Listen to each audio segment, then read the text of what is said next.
bet it's a bullet gonna get the last laugh. So the tweet that I made about the Tekken Force and or scenario campaign may be something new entirely, that tweet went ultra viral. At the time of recording, 723,000 impressions. People from the Mortal Kombat community seeing this, the entire Tekken community, the devs, everyone probably in the FGC who's like on Twitter probably seen this. The only other time we had a leak go this viral is when the entire roster of Tekken 8 leaked. And you also had a bunch of data mined information that backed it up. Harada was quick to come out and try to like quiet it down. He was saying, oh, a lot of that stuff is old. A lot of that stuff we got rid of, yada, yada, yada. Damage control is a real thing. Now with this leak, you have it once again. But this time, it's Michael Murray who's doing the damage control. If you ask me, I think this came at a great time if it was gonna leak, because Mortal Kombat is riddled with issues and those players are like looking at Tekken like, hey, maybe I want to get in. When life hands you lemons, you gotta make lemonade, right? So we have 3 tweets from Michael Murray. The first one says, I really wouldn't put much stock in something unless it comes directly from Harada or me. I want to stop right there and I want to just be a little demon for once, right? Let's just be a demon. What about all of the stuff they give to, let's say, Yellow Motion or, Spaghetti Rip? What about all the exclusive stuff they give to IGN? Do we not put stock into that? I'm just being a demon, bro. Okay, let's continue. There's a reason for the marketing schedule. As we show stuff when it's ready, and we explain it in detail. Michael Murray is saying that they have a marketing schedule and they show stuff and they explain it and they do this and that. But the roster leaked because they were showing like people, like random people at Evo, the game, and someone in the crowd snapped a picture. I mean, at a certain point, you do got to take responsibility for some of the stuff that leaked as well. And I do give them credit because they are kind of doing that, right? They tried to snuff out that employee who was leaking stuff a couple months ago. They are being proactive. I guess I'm just being a little demon right now and just nitpicking every word that Michael Murray says. Michael Murray says, cause y'all remember some of the stuff that turned out to be true. You don't remember all the BS select screens and characters that were wrong, do you? LOL. How about those Tekken 8 logos early on?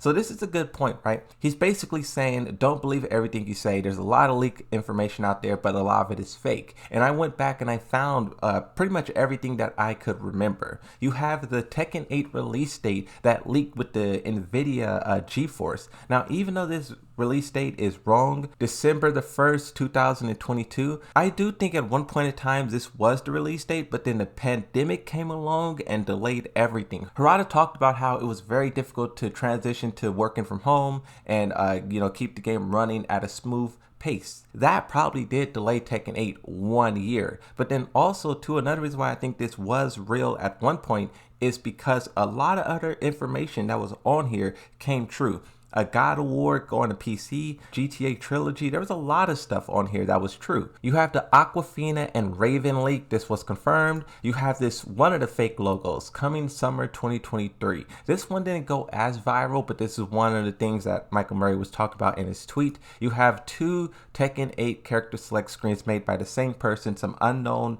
individual on Twitter, and I think everyone can spot from a mile away that these were fake. I covered these, and I also think the main man covered these just because of like the absurdity of it. At the time, we didn't know how many characters were in the game. I think we knew about 8 or 10 or so. So it was interesting to just see like what if scenario, but then also the absurdity of it. The lights, the flash, the flares, the AI. It was just something that was like really cool to laugh at and point at, but I don't think too many people believe that this was actually real. You have another character select screen that was based off of the real character select screen. This one I think probably got some people as well. You have a logo. This logo went super viral. This one was released at the same time that Street Fighter 6 was announced, and those two things together is kind of what propelled this one so far. But this one did go viral, and there was a second screenshot that said Tekken 8 will be revealed at E3. That also did not happen because I think E3 got canceled that year too. So this one was another one that Michael Murray is probably referring to.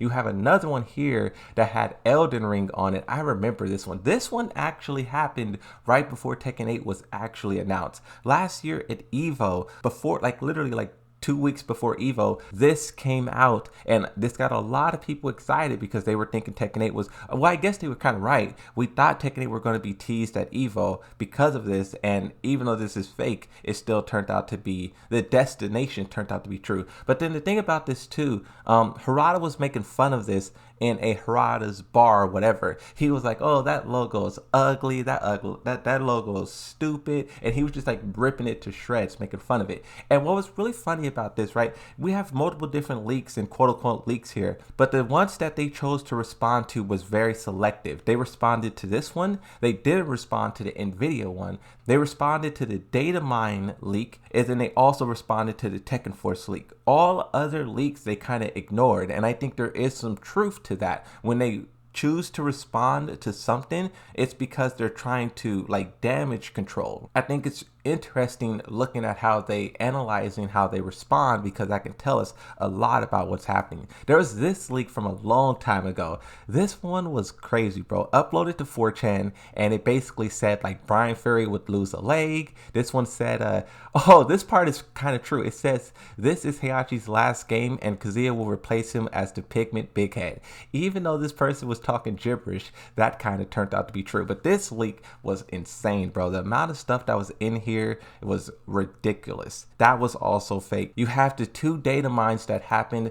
We debunked this ourselves. I think this is what Michael Murray is referring to. And then you also have 2 other leaks. One is another roster leak that happened. This one is really fake. And then you also have a real leak that, once again, that was ignored. This was back when Tekken 8 was being tried in tournaments and they were getting people's opinions of the game. We really didn't know that much. And then boom, this image appeared online, right? Regardless of all the chaos, the back and forth, the drama, the I blocked this person blocked me, and this did that, and all of this stuff. It's chaos in the Tekken community, but Tekken 8 looks fantastic. That to me is so interesting, how the community or the players who surround this game could be so frustrated and angry and riled up, meanwhile the game looked the best that it probably ever have. You know, that's a very interesting thing. I think in 3 months all of this stuff will blow over and people will kind of simmer down, quiet down. You know, the Moonsault Slayer won't be as disruptive as the Moonsault Slayer is now. Things will kind of go back to normal. I will say this: in 10 years, when they're marketing Tekken 9, they should remember this. Remember the PC players cracking the beta. Remember Moonsault Slayer leaking the game. And they should be very careful about how they do it the next time around, you know? Maybe they're rusty, bro. They haven't released a new game in 7 years. They're a little bit rusty, bro. Cut them some slack. Okay, that's it. Thank you for watching. Like and subscribe. I'll catch you in the next one, and bye-bye.